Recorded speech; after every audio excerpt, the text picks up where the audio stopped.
नाना जी के पास चंद रुपए जमा हो गए थे। इन्होंने माँ जी को 3 आने बतौर ईदी दिए। जिंदगी में पहली बार माँ जी के हाथ इतने पैसे आए थे। इन्होंने बहुत सोचा, लेकिन इस रकम का कोई मसरफ इनकी समझ में ना आ सका। वफात के वक्त इनकी उम्र कोई 80 बरस के लगभग थी, लेकिन इनके नज़दीक 100 रुपए, 10 रुपए, 5 रुपए के नोटों में इम्तियाज करना आसान काम ना था। ईदी के दिन 3 आने कई रोज माँ जी के दुपट्टे के एक कोने में बंधे रहे। जिस रोज वो जड़ा वाले से रुखसत हो रही थीं, माँ जी ने 11 पैसे का तेल खरीद कर मस्जिद के चिराग में डाल दिया। बाकी 1 पैसा अपने पास रखा।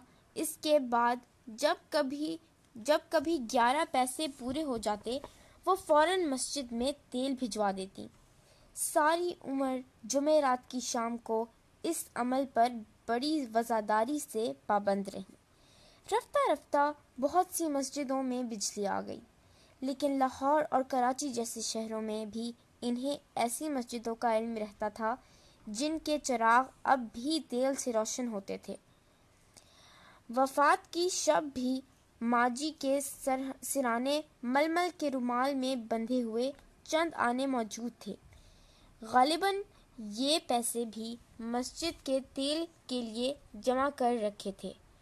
चूंकि वो जुमेरात की शब थी, इन चंद आनों के अलावा माँ जी के पास ना कुछ और रकम थी, ना कोई जेवर असबाबे दुनिया में। इनके पास गिनती की चंद चीजें थी।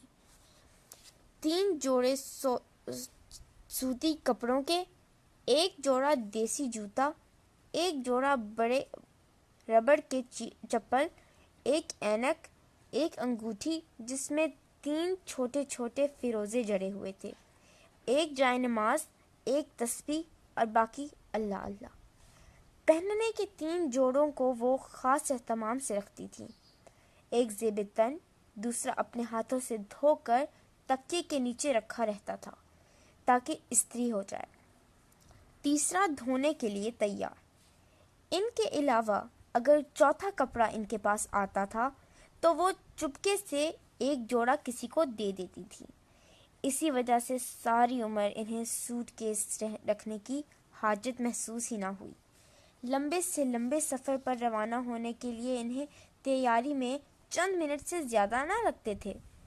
कपड़ों की पोटली बनाकर इन्हें जाय नमाज में लपेटना, जाड़ों में ऊनी फर्द और गर्मियों में मलमल के दुपट्टों की बिल्कुल बक्कल मारी और जहां कहीं चलने को तैयार। सफ़र आखिरत भी इन्होंने इस सादगी से इख्तियार किया। मैले कपड़े अपने हाथों से धोकर तकिए के नीचे रखे, नहा धोकर बाल सुखाए और चंद ही मिनटों में जिंदगी के सबसे लंबे सफ़र पर रवाना हो गए। जिस खामोशी से दुनिया में रही थी, इसी खामोशी से उक़बा को सुधार गई।